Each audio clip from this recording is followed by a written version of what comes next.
What's up, PK family? My name's Nonstop Parkour, and today, as requested, I'm going to be giving you guys a tutorial on the most typical and common move in the free running book. A backflip, of course. So, let's get to it.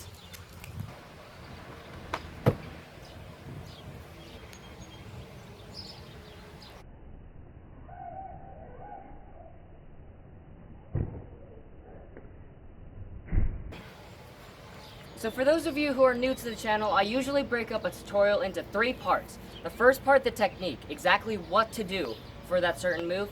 The second part, how to get over the fear of the move. In this case, a lot of people are scared of backflip. And some things that people commonly do wrong because of fear and how to correct that.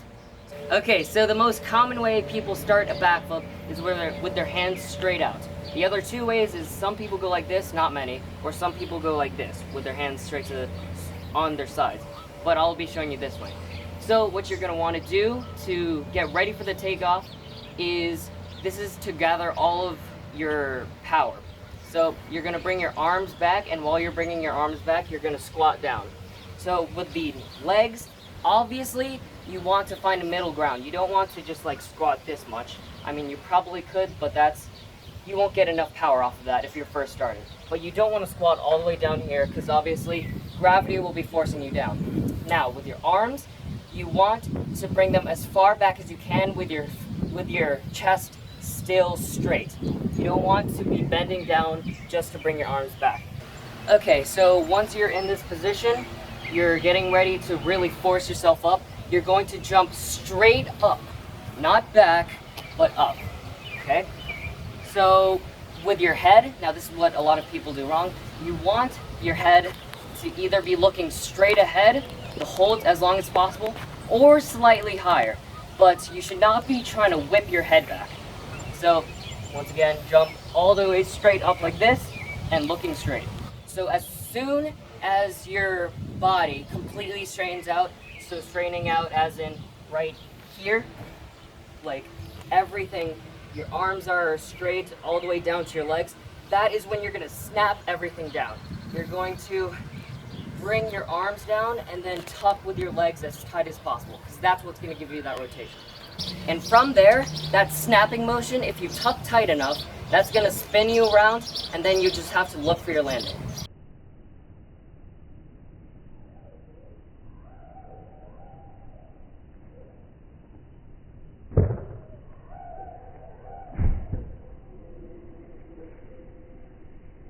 So part 2, how to get over the fear of whatever move, so in this case a backflip. Now honestly, the backflip, it's that simple. All you're doing is jumping straight up, tucking, and then that tuck gives you the rotation, and then you land on your feet. But your mind can't exactly process that just rotating is going to give you enough rotation to go over your head and then back onto your feet. So what it's feeling right now, since you're not used to a backflip, since you're just learning it, it thinks that you're falling and that you might land on your head. That's why you start whipping and then doing all of these things to kind of hurt the technique of the backflip. Now my first progression that I suggest is doing any type of move that you're comfortable with that has to do with going upside down, because that's what you're subconsciously most scared of when doing a backflip. Okay? So any move, and you can do any move just to help. So cartwheels, that's when you're going upside down.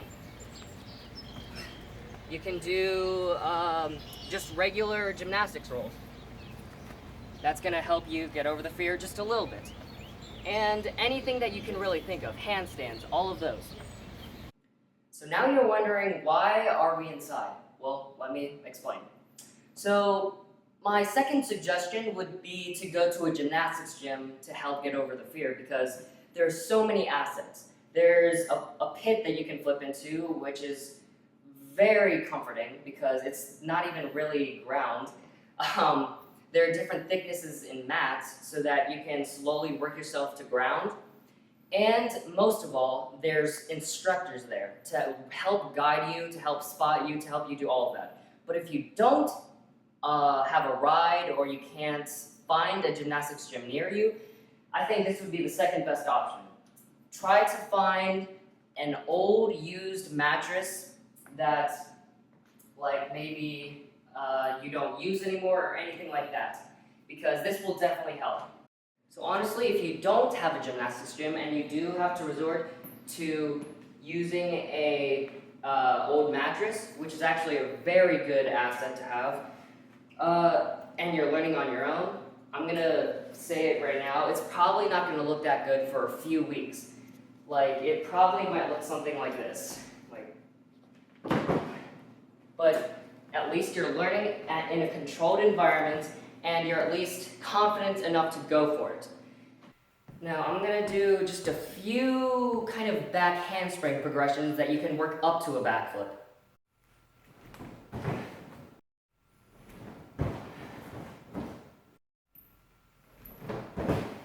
This is gonna probably be the scariest thing to do, which is going completely upside down.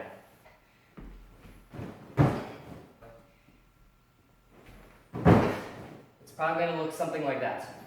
And from there, if you're doing that much, that like really sloppy, at least non-off axis, weird kind of fish flop, then that's a lot of progress right there because you're going upside down. Now from there, it's just about jumping straight up more instead of whipping your head back and tucking more. Now part 3, some common mistakes people do and how to correct it. Now this is probably going to be the most typical, and they usually do this at the same time. So when they do the backflip, they rush it, and then they whip their head back, and instead of looking straight, and only bring their arms up to here, instead of jumping straight up. And that will take away almost all of your height. So as Jessie LaFleur says, you need to get height and then get tight, which means you need to jump straight up, and then only when you completely get straight like this, that's when you tuck. Now obviously, there are so many other small little parts of your backflip that you could possibly be doing wrong instead of just rushing it, but that's basically the main part that people tend to do.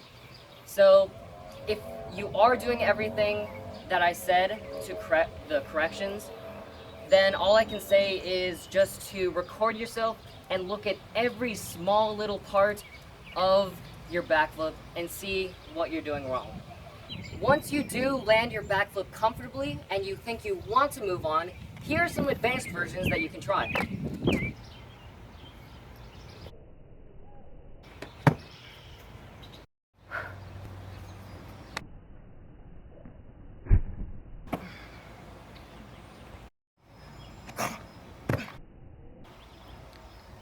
And there you go, a full tutorial by me on the backflip.